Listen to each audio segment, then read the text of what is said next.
Welcome, everybody. Thank you for joining us. Thank you for being on time. Um, my name is Seven. I'm a director at the House of Tag. And just before we jump in, I'm going to give you a quick introduction to the House of Tag. So TAG is essentially an organization that is building a kind of support system as well as a pathway for emerging brands and emerging designers to support them through their journey in the fashion industry. And one of the big things we're starting with is by creating and bringing together a community. And that essentially starts with all of you joining us here today. So today's webinar has a lot to cover. I'm going to hand over to our host for tonight, Janae. She is going to introduce herself and then introduce Stephen, and they'll jump into the conversation. So I'll hand over to you, Janae. Awesome. Thank you, Seven. The House of Tag. My background in fashion is mainly in the marketing and event space. I started out doing brand marketing for Calvin Klein. And then I went over to do integrated marketing for Marie Claire magazine, the US version. And then I went over to Bergdorf Goodman to do events in the luxury retail space. So I've been all over the place, and I think that that's also kind of given me a really well-rounded view of fashion. And I'm excited to be talking to Stephen and kind of get all of the knowledge that he has, because he has an even more well-rounded background in fashion than I do. So I'm excited to be here with you today, Stephen, and I'll kick it off to you to give everyone a little, your little bio. Okay, thank you, Janae. And I wouldn't say it's more than yours, it's probably just different. But yeah, I came into the trade back in 1982, long time ago. I had my own brand and companies for around 23 years, buying and selling my own brand. I did all the buying and the sales, and we had quite a big business, including 400 shop-in-shops throughout the UK. And I also supplied independents throughout all Europe.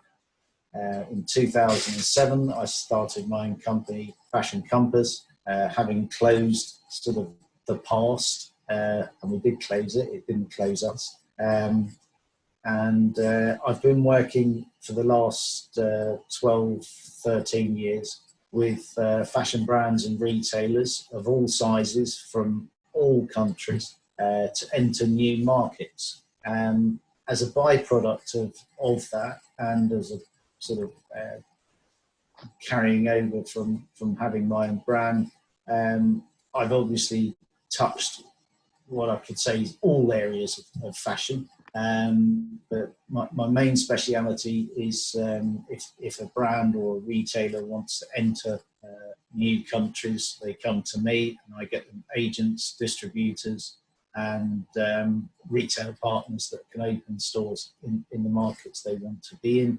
And I'll also suggest other markets. I've also been a mentor at the Prince's Trust for 14 years, where I've mentored over 600 on a specialist one-to-one basis, 600 young people who have started their own brands or they're in their second or third year. And generally, I never say, I don't really like the word expert, because most experts I speak to have retired and I'm still very active. But like I say, as a byproduct of what I do, I've had an insight into, a lot of the do's and don'ts or a lot of mistakes that brands have made, big and small. I've seen very large brands with very large budgets make classic naive mistakes as much as a startup. So yeah, you can fire more or less any questions at me. I can deflect them over to Janae if I'm not sure. Yeah. And, we can take it from there. Perfect. That was a great intro. So let's just dive right into questions. So as a brand, how can I increase my sales? Lots of ways. Obviously, online, offline. I like to see brands. I find that with a lot of startups today, for example, I find they are a little bit too stuck behind their screens, looking at Google or analytics and what's happening in my site, etc. When really getting out there, engaging, whether it's I often say to brands, go, where does your consumer go? What are they doing? Go and get in front of them, and getting in front of them when you're there, be promoting your online sales, and when you're online, tell them that we're doing a pop-up here, or just lots of things. One of the most common things I say to a lot of women's brands is go and talk to hairdressers, because people if your consumer goes there, she's in there for 2 hours, go and speak to them. Can you do something? Can we share our customers? Can we have an event? Can we supply some drinks or whatever? So get out there, engage with people on all levels. So it sounds like there's also a little bit of collaboration in there as well. Yes, I'm talking about small startups here. Start local. I get approached by a lot of people. One of the classic mistakes I see startups is, sales are not very good in the first 6 months. So they sort of come to me, I think my stuff would sell better in Japan. And it's like, well, the Japanese guy is going to look at your brand and think, well, if they're not selling locally, why should they be selling here? Right. Any brand, their strongest market should always be their domestic market. So another way they can sell is obviously B2B, which is at the moment tough, because if you're sitting at home thinking I've had the privilege over the last 7 months to be carrying on doing what I'm doing. I'm introducing a UK brand tomorrow to a German distributor. So there is life out there. There is, these guys supply lots of other stores. You can look at talking to agents, but generally agents don't want to take on new brands. Why is that? For when an agent takes a brand on, normally they're selling forward. So they're selling in January for autumn, winter next, August, September. So they get the order, you send the goods in August, and you get paid in end of September, and then you pay the agent. So he's got to wait, 9 months, and he's probably in the first season not going to sell. Even with, I've seen some pretty big brands go with an agent in a pretty big country, and the first season sales are say 20,000, whether it's dollars, pounds, whatever. So he's getting probably £2,500 out of those sales in 9 months' time. So to be a small, if you're one of the brands I'm working with at the moment, they're doing scarves, small brand, he's probably going to get £5,000 worth of orders in the first season. Second season, 10,000, third season, 20, and it'll go up. But it's, if they can take on a brand that's going to do 30 to 40,000 first season, or preferably if you've already generated 10 customers yourself, where you're doing £5,000 or £6,000 a season, and then you say you can have those sales and you can grow them for me, and I can focus on my main business. That they haven't got to go through that 9 months with nothing coming. Right. That makes a bit more sense for them. Yeah. And some of them, if some of you out there, I don't know what brands we're looking at the moment, but if some of you are doing higher end, the higher end you go, if you're looking at premium to luxury, as you move away from premium into luxury, a lot of those agencies will also want a monthly fee. On top of the percentage. Yes, because if you're doing a luxury product, it's got to sell in a luxury location, which is going to cost more. It's going to have to be sold by people who are trained better. It's going to cost more. In the retail environment, it's going to be more expensive space. So it's not just that product is luxury. Right. Everything around it has to be as well. So for those people selling it, they've got to usually charge a fee. And there's a lot of agencies out there that are claiming to be, we specialize in emerging brands, and they're a bit of a tripwire. It's not, Yeah. and a lot of brands are very desperate. Most designers are not the best salespeople in the world, and the best salespeople in the world are not very good at designing. Right. And what I find is that designers get desperate, and then they sort of see these agencies and they feel that's the only way they're going to get out. Whilst these agencies would love to get you lots of sales, generally they don't. Makes sense. And I know budget is such a big point of topic for many of these emerging brands. So how can a brand get their product made at a reasonable price? One of the most common things I see is people, somebody, the first thing is a thought. I want to do a handbag brand, or I want to do this, or I want to do that. Generally, when they've got limited resources, it ends up being a luxury brand because they can't see any other way to get it made. They can't go to China and do 5,000 minimums. They can't go to other countries and do this. So they end up going locally. And oh yeah, it's handmade. We'll have to be a luxury brand. And these sort of things. Some people set out to be a luxury brand, which is fine.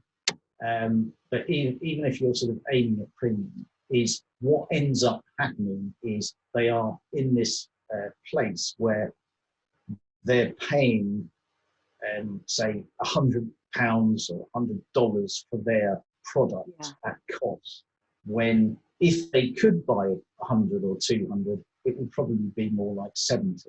Right. And at cost price, that's sort of, a £30 saving at cost price is like almost 150, £200 at retail price. So they're suddenly coming to market as a new brand, unknown, with a handbag that's £650 that should really be £450. Right. My advice is sell it as close to what it should be as you can. Put margins and all this to a side.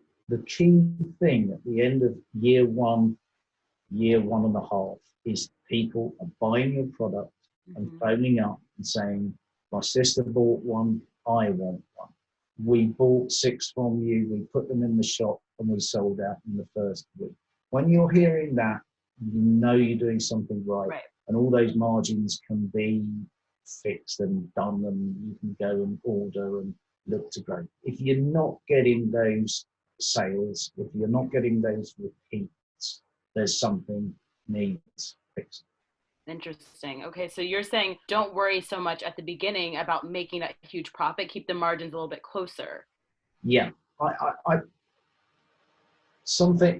find in today's world, there's this kind of, people naturally, if you were starting a brand, I would certainly go to Google, what are the 10 top things when you're starting a new brand, etc. And I've always looked, there's a time before that, as I've said a lot recently, some of the best brands I see are a business before they're a brand. Okay, so a really good example of that is a young lady came to me. She worked as a costume fitter at the Royal Opera House, and they all have a standard, horrible plastic PU bag for their scissors, cotton, etc. Okay. She made one for herself with really nice leather, and she went to work. Well, there's 20 other costume fitters, and they all said, "I'm straight away." Then she thought, "I better brand this up. I can sell this to other opera houses, film studios, this, that, and the other." So there was a business there before the brand, if you like. Wow. So what I look at when I see all those things, one thing I kind of say to people is try and play with the brand for a while, get to know it, fiddle around with it, make mistakes. No one can see you. You're not you haven't launched, you haven't done this, you haven't done that. Get out, buy it. This whole trade is about buying something and selling it. Yeah. And that's kind of been forgotten with all the checklists and the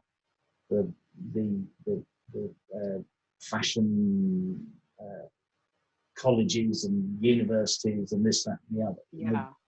Have a bit of fun with it and get to know it, and so, and then these checklists of do an exhibition or do this or do that. Most brands find a little avenue of selling, whether just like that young lady, she went to the opera house, she's selling them to people around her and this, that, and the other. And a very common mistake I see with startups is, you've got, it's usually young people, it's not always young people, but sometimes you've got the person starting the brand is in this community, which can be rich, poor, middle class, it could be, the Chelsea set, it could be the urban set, but they're in one community and their consumers in another. If you look at Vivienne Westwood, when she started, she made stuff for herself. She lived in the King's Road during the punk era, went out in the evening and people said, wow, that's great. Where'd you get that? I made it myself. Give me your number. I'll make one for you. Dun, dun, dun, dun, dun. So if you're, I spoke to a young lady yesterday. She was her consumer, which is great. Yeah. She was a living embodiment. She made some golf earrings and stuff like that. And she was that sort of person. That was her lifestyle. She lived amongst them. Her friends were all that. Yeah. Easy. I said to her, just wear it, go out, and people will see it. Yeah. Yeah, it's a walking advertisement. Yeah, exactly. So, a young lady I met, one of the first people at the Prince's Trust, she was 6'4", and she wore 6-inch platforms all the time. And she developed a clothing brand for tall women because she said, when the maxi skirt was in, it came up down by her shins. Yeah, I can imagine. When she walked in the room, it was like she was a living version of her brand. Yeah. If she had been 5'2" or something, I would have thought, it would have been a bit harder. I want to make stuff for tall people. Okay. Right. Right. Yeah. So you get what I mean there. Yeah. No, definitely.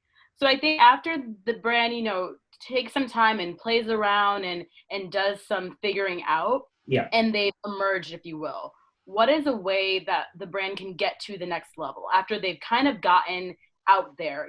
People have heard of the brand, people know about it a little bit. How can they take it to the next level? I will repeat again slightly this, as we know, the word USP. Yeah. I always say to designers, especially, is where did this brand come from? This thought and everything else. Go in there and find a unique way of selling it as well, which it is. It's not just the brand, what it looks like, what it's made of, etc. And normally the key thing I feel is to identify your consumer. Okay, really know them. And I had the fortunate many years ago talking with the owner of Superdry, and it was really interesting because what he said is our consumer is 21 years old. That they earn this much. It wasn't. Now, when I speak to most people, it's like, oh, I'm making menswear for 30 to 40-year-olds or 20 to 25. Usually a broad demographic. What I think, taking what I learned from him and what I've sort of picked up along the way, what I say to people is, imagine if you had a pop-up, or you were, let's say a pop-up, and you were sort of, there's a bunch of people walking along the street, and you spot your consumer. This lady or this guy, oh, she's going to come into my store. Yeah. She's going to come here. You know her. Yeah. Okay, so take her and put a picture on the wall, screensaver, everything. And whenever you get stuck, talk to them. Ask them, what colour shall I do this? Yeah. How do you expect my accounts to be? Do you care that this is sustainable? All these things, and they will tell you the answer. And that relationship, brilliant book I've got here, Marketing Genius. He says in one of the first things is a good brand is about the relationship between the owner and the consumer. And if you imagine as you grow, suddenly a shop in Malaysia buys your stuff. You've got to make sure that the branding, the swing ticket, the visual merchandise, that's the only way you can communicate with your consumer. So as they're walking through the store and they're seeing your brand for the first time, they're going to give you 10 seconds, 20 seconds. Oh, that looks nice. They'll come over, probably look at the price, and then they'll either carry on or they'll stay with you. So it really is, important to know that. And then it's about you building that relationship. If it's on Facebook, don't go looking for, oh, I wonder if women of 40 would be interested. I wonder if these guys here, this community. If that means you don't just spend an hour aiming at him or her, that consumer, and you're much more likely to hit them than if you start sort of, oh, I'm a bit desperate for some sales this week, I'll go over there. Because as soon as you go over there, you bring the brand over there. Yeah. So going back to the Superdry, he knows 14-year-olds are wearing it, but they're wearing it because the footballer's wearing it, who's 20. The 50-year-old guy thinks it's a Japanese brand and likes the Japanese writing. But none of the marketing, nothing is done there. Yeah. Because if you start aiming over there, you're going to alienate there. So that's a key thing for sales, is to really know your consumer. And then draw up a plan. How can I get in front of them? Yeah. So if you're looking at B2B, go to some shops that you know they will love going in. And don't waste your time in lots of other shops hoping you're getting people. Go to, make sure everything you do is aimed at her or him or that person. And it'll ripple out. And beyond the initial getting to know your consumer and having those conversations, how do you keep them involved in the brand as you grow? Good question. My lesson kind of in life, when I look back, where I was really guilty of for many years in the beginning and with other businesses I started, I never cherished what I had. And if you said to me the number one thing to do to grow is to really cherish and look after what you have got. Yeah. So, that automatically brings more people to you if you're really caring for what you've got. So whether you call that customer retention or whatever. And it's really about permanently, again, talking to that consumer and getting to know them more and more and more and more. So, would they like black? Do they want to see me splashed on a Black Fridays? Doing it? Probably not. Probably they're a bargain hunter, or no, they're not. Right. And if they do want to bargain, don't try and pull the wool over their eyes. That's it.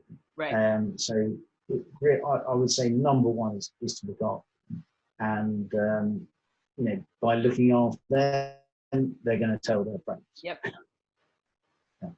So this is something you kind of answered before, but this is actually a question that we had submitted. When starting a fashion business, do you think it's better to spend longer refining things, or do you think it's better to launch sooner and to improve along the way?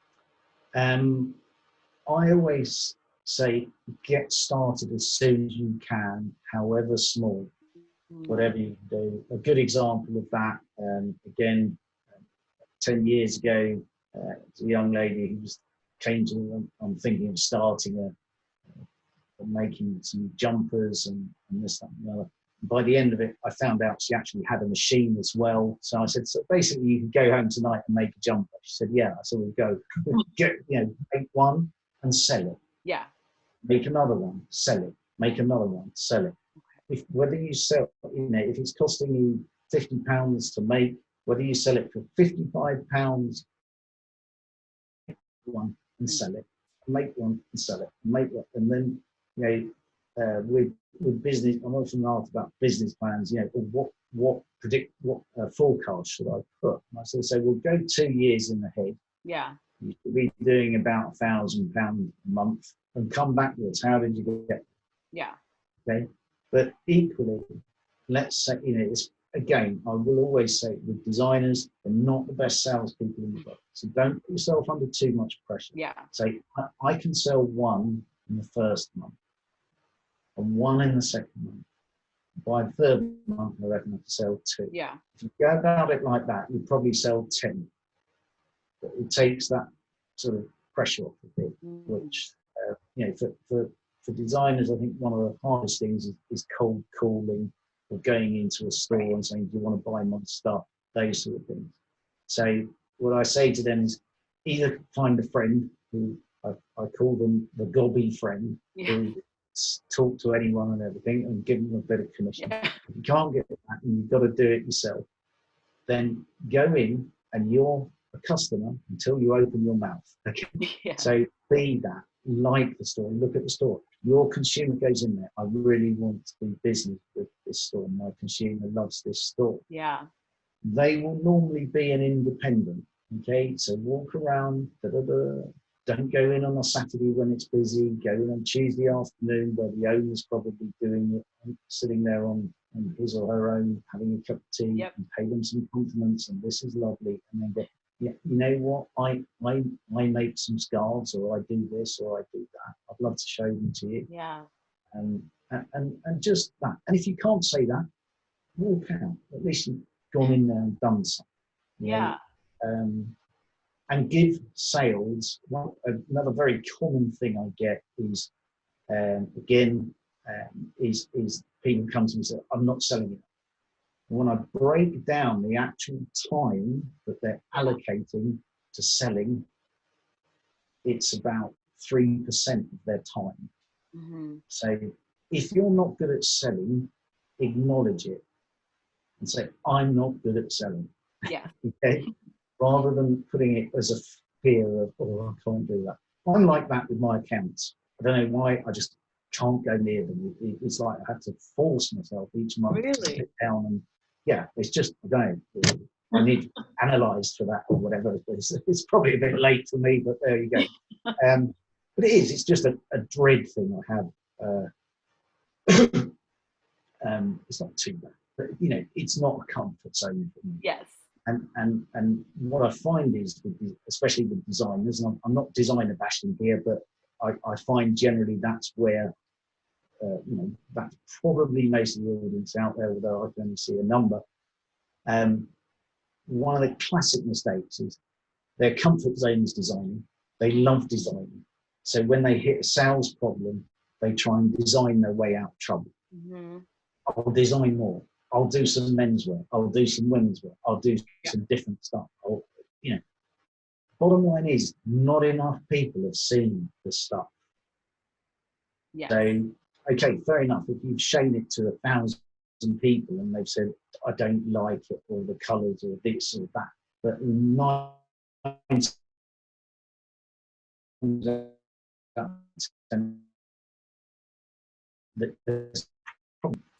that's when I sort of look at, let's have a look at the prices. Are they being realistic? Are they based on your having to pay as a startup, those sort of things?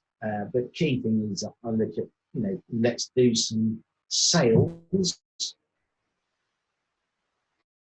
talking to people, these sort of things, and give it a fair crack of the whip time. Yeah. And so what if you're a designer and you're not the best salesperson, how important at the very beginning is it to have a team? Because many designers do not. It's just they're a one woman or man show. Good question. My bottom line is, again, fine, if you've got $250,000 resources and you can get a team together, fine.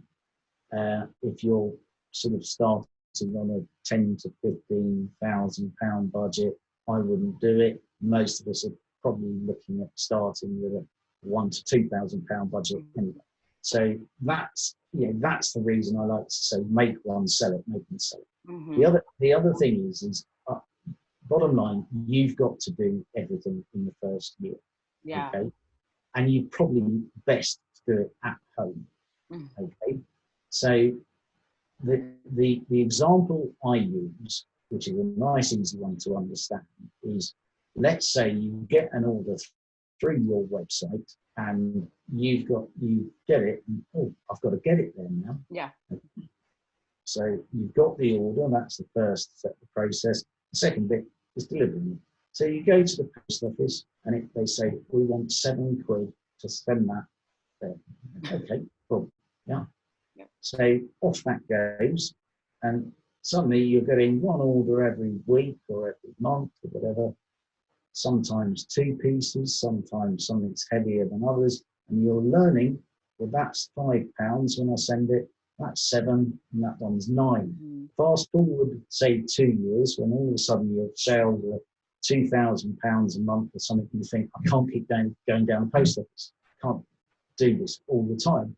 So you've then got to say, I'm going to phone 5 companies, interview them. I want you to collect every day. And they come in and say, that's going to cost, those parcels will cost you 8, those will cost you 9, those will cost you 10. Because you did that with the post office, you can say to them, bugger off, that's 20% more than I'm paying at the post office. Yes. You've been there, done it, and had the experience. Yeah. Now take on, say, a PR company. You go to a PR company and say, I need some PR. They're going to go, we'll do your Facebook, we'll do this, we'll do that. Yeah. If you say, I'm going to do my own Facebook, I'm going to do this, I'm going to do that, and then a year later you think, I haven't got time to do this, and you bring in the PR, you're telling them what to do. Yeah. How much are you going to charge me to do this job? So that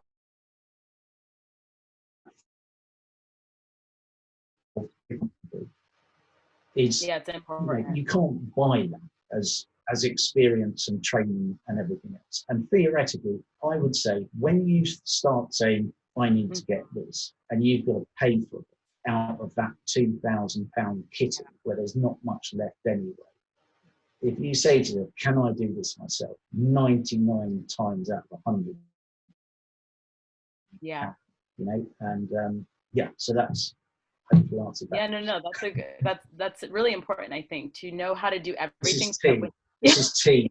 It is tea. It's a green tea.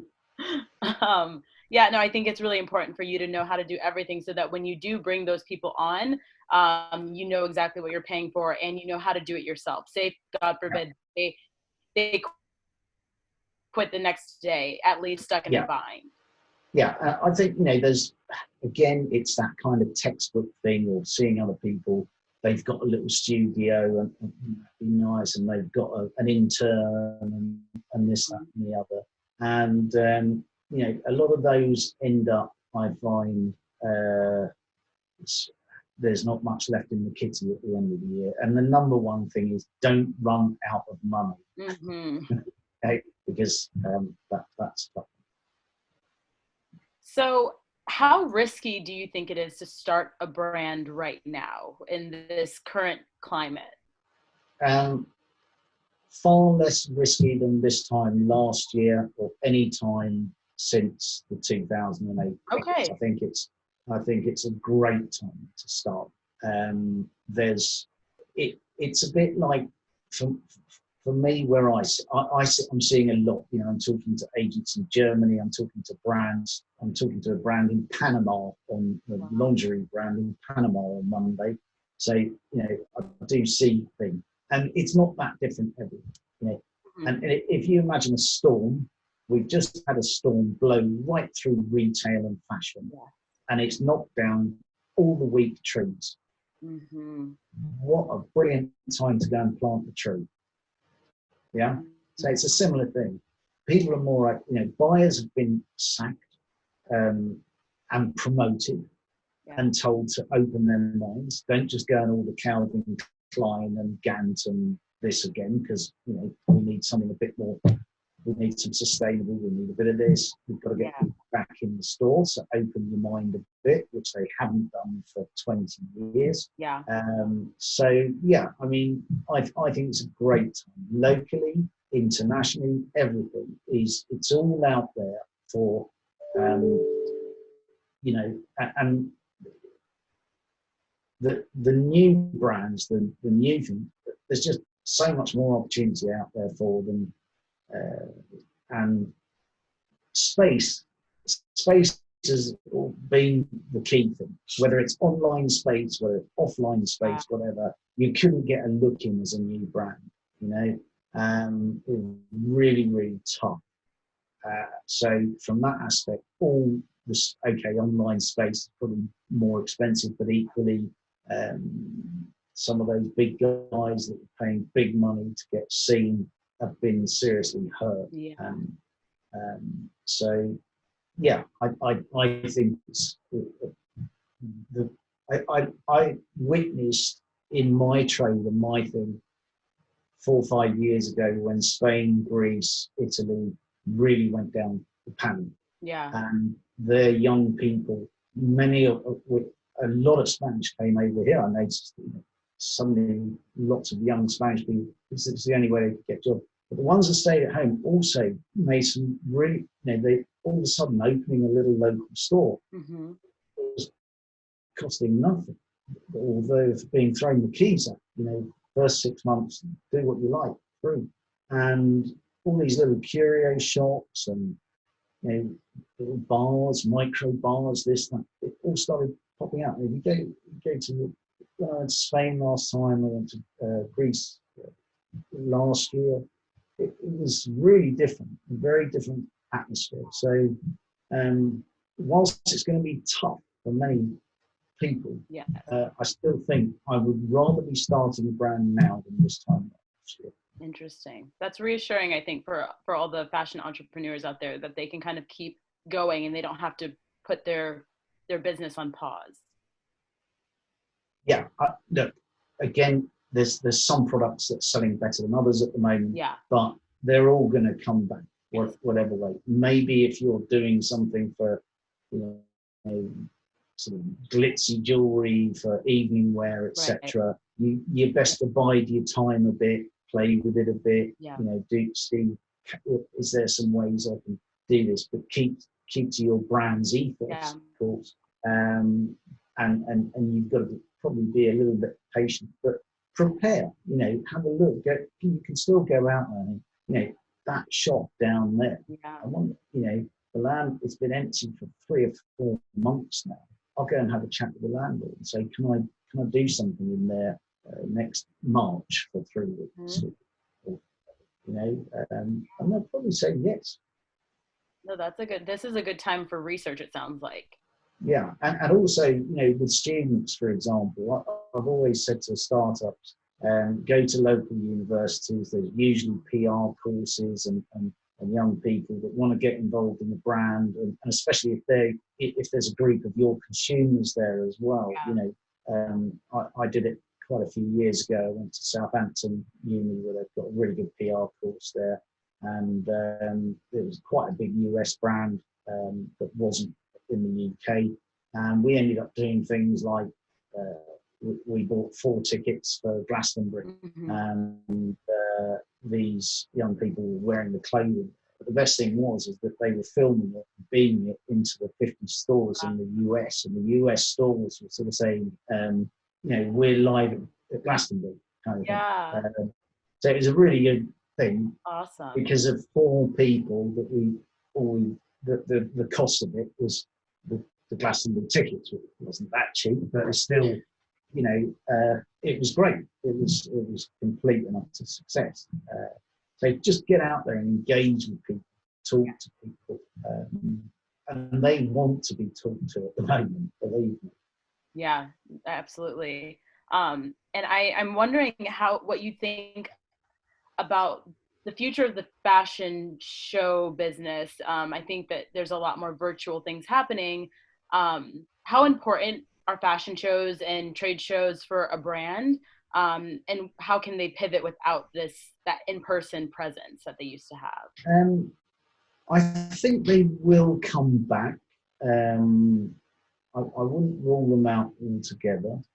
And if we're in a big change with that at the moment, and I can't sit here with a crystal ball and say how that's going to be. Mm-hmm. There is a lot of online B2B wholesale. There's a lot of wholesale portals that have started, many, and I think the key thing is to find the one that's suitable for you. Mm-hmm. There are a couple of freebie ones out there as well that take a commission, but be a little bit patient with those. They're still developing. Don't rush in, especially if you've got to pay a monthly fee or something like that.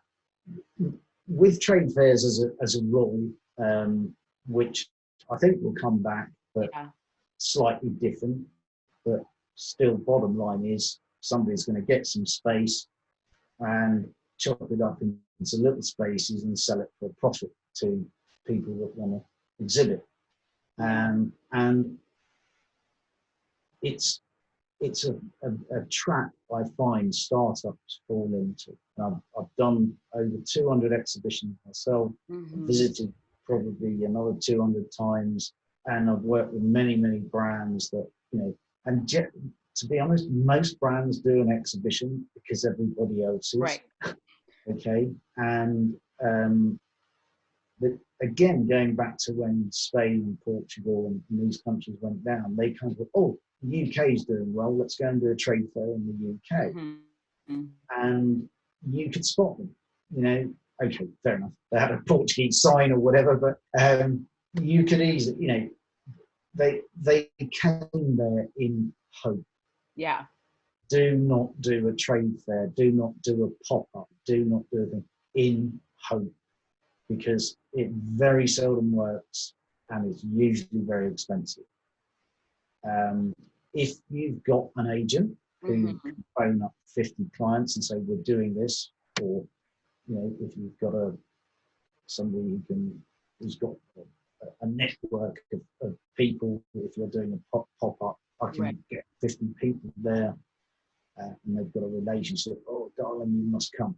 If they've got that sort of power, great, do it. But when you turn up at a trade fair for the first time as a brand in hope that you're going to do it, and those guys are doing the hard sell to you as well. Yes. All the other brands are there. All these buyers are going to come. Yeah. Yes. I have very seldom seen a launch or a first time at an exhibition.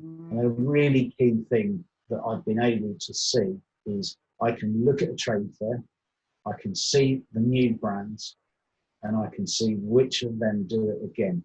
Yes. And I would say it's a 40% revolving door. Wow. The other 60% of those brands are kind of part of the furniture. They're run of the mill. They're there all the time and that sort of thing. So that's a really good way of measuring. Have a look at the brands that were there last time that are doing it again. Yeah. Because normally they will only do it once. So, okay. Just sorry to jump in here. I want to spend a little bit of time going over any audience questions. So we've had one submitted. Before I ask it, I also want to remind everyone that you can either use the Q&A feature or type in the chat if you have any questions you want Stephen to answer for us in the next 10 or so minutes before we wrap up. Stephen, you talked a little bit earlier about agents. One of the questions we got coming in asks, are you saying that agents are best placed for assisting with premium priced products going to market?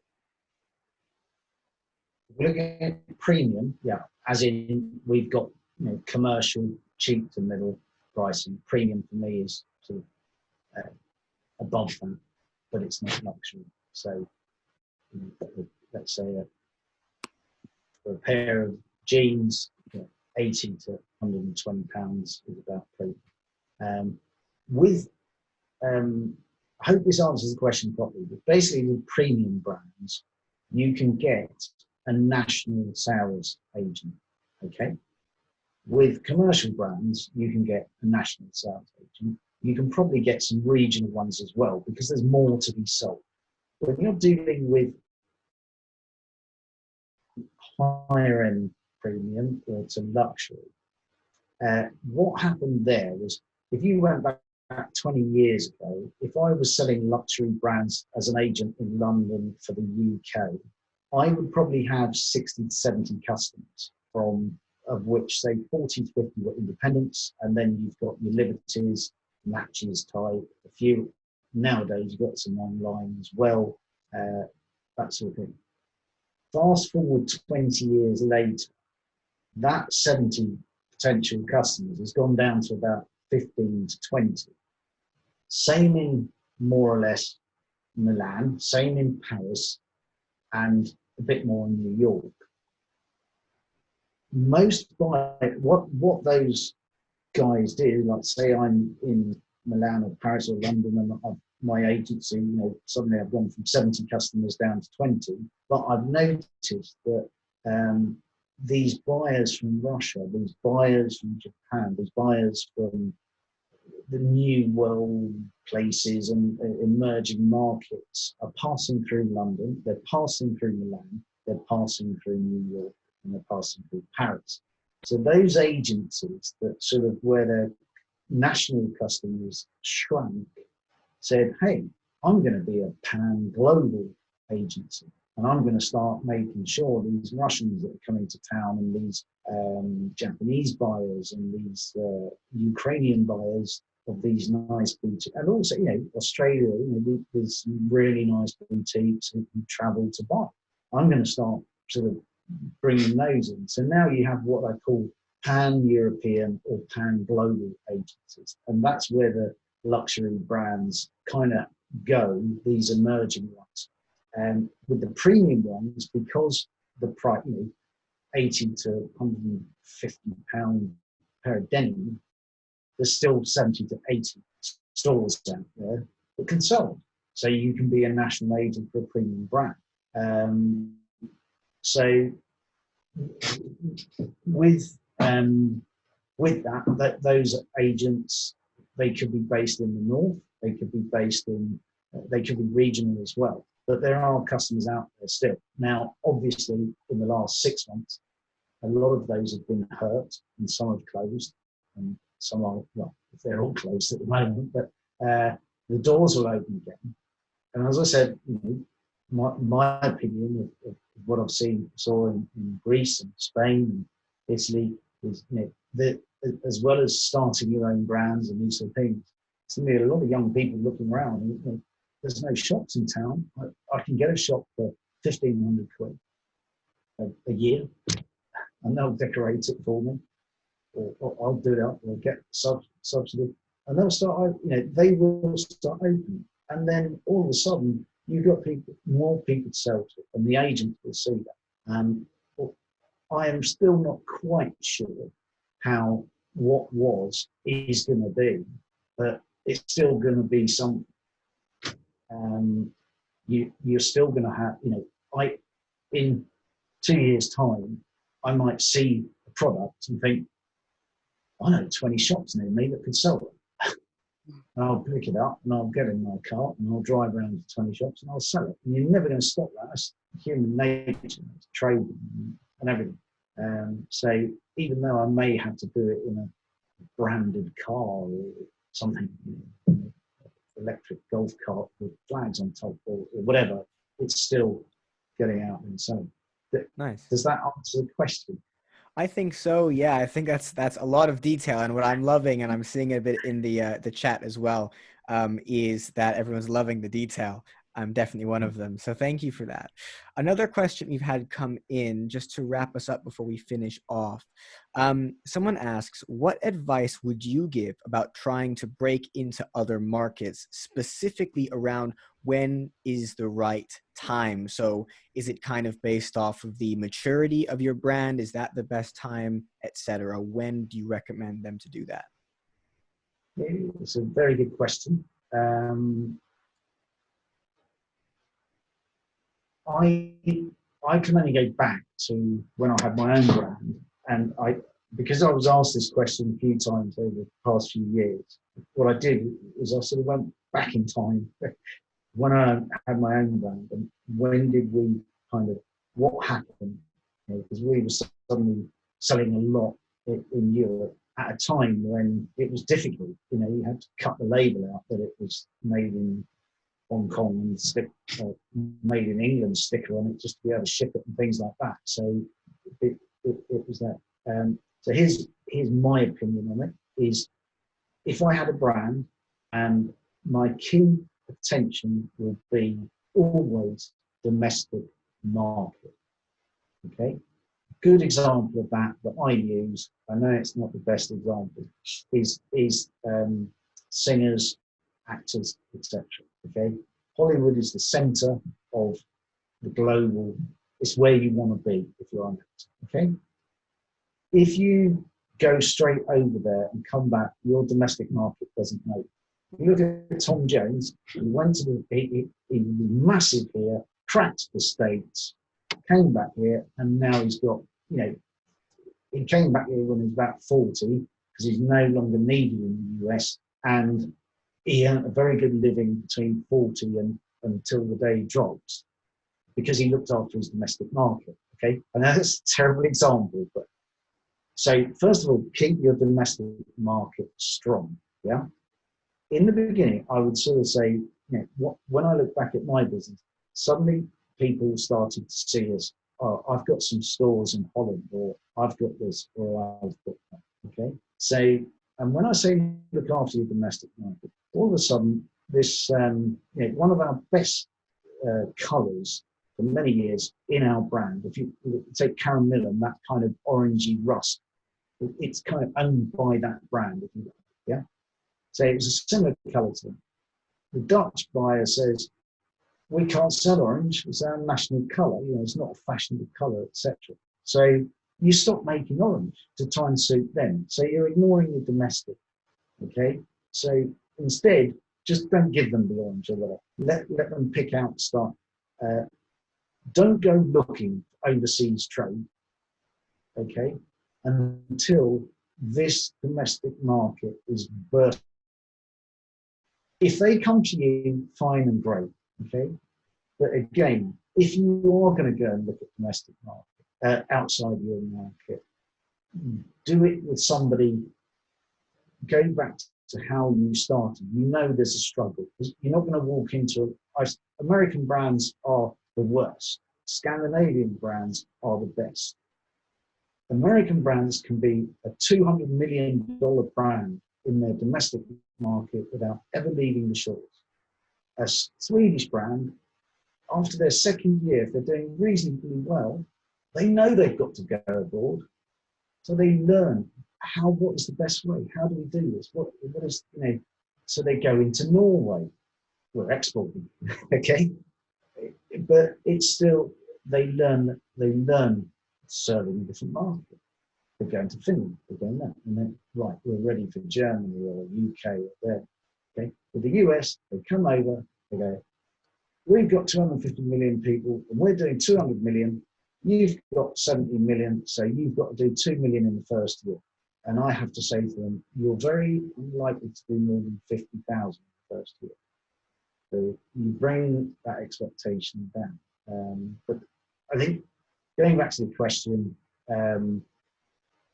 don't look over the fence for sales because they're not going well at home. Address that first. Let people come to you. When the time comes to go overseas, call me. No, but do it thoughtfully. Get an agent, a distributor if you're looking at a bigger market. But generally, if you're doing that well, especially in the UK market, you will get noticed overseas.